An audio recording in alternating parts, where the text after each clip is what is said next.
شروع اللہ کا نام لے کر جو بڑا مہربان نہایت رحم والا ہے۔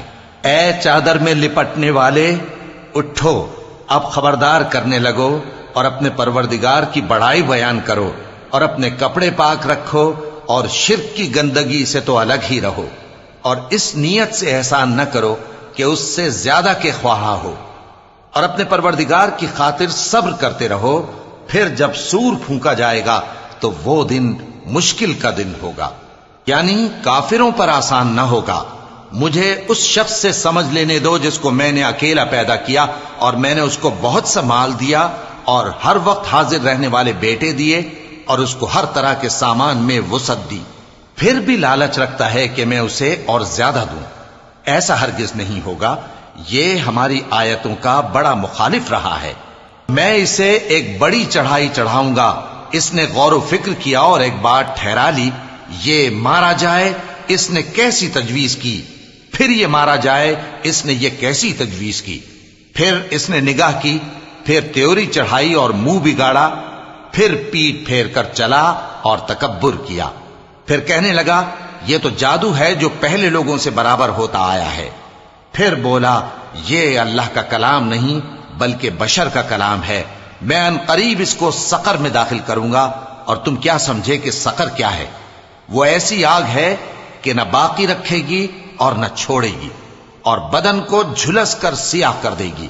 اس پر 19 داروغہ ہیں، اور ہم نے دوزخ کے داروغہ فرشتے ہی بنائے ہیں، اور ان کا شمار کافروں کی آزمائش کے لیے مقرر کیا ہے، اس لیے کہ اہل کتاب یقین کریں اور مومنوں کا ایمان اور زیادہ ہو، اور اہل کتاب اور مومن شک نہ لائیں، اور اس لیے کہ جن لوگوں کے دلوں میں نفاق کا روگ ہے اور جو کافر ہیں کہیں کہ اس مثال کے بیان کرنے سے اللہ کا مقصود کیا ہے۔ اسی طرح اللہ جس کو چاہتا ہے گمراہ رہنے دیتا ہے اور جس کو چاہتا ہے ہدایت دیتا ہے، اور تمہارے پروردگار کے لشکروں کو اس کے سوا کوئی نہیں جانتا، اور یہ قرآن تو بنی آدم کے لیے نصیحت ہے۔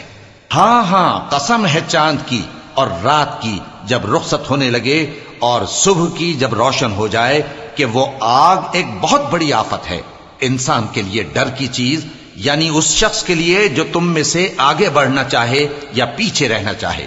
ہر شخص اپنے کرتوتوں کے باعث گرفتار ہوگا، مگر داہنی طرف والے نیک لوگ جنتوں میں ہوں گے، اور پوچھتے ہوں گے یعنی آگ میں جلنے والے گناہگاروں سے کہ تم دوزخ میں کیوں پڑے؟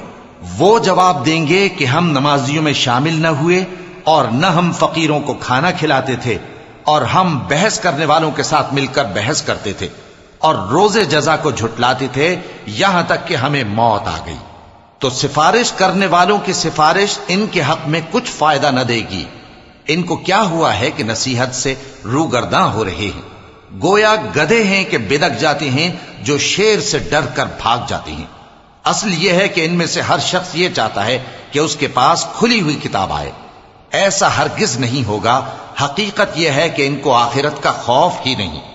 کچھ شک نہیں کہ یہ قرآن نصیحت ہے، تو جو چاہے اسے یاد رکھے، اور یاد بھی تبھی رکھیں گے جب اللہ چاہے۔ وہی اس لائق ہے کہ اس سے ڈرا جائے، اور وہی معاف کرنے والا ہے۔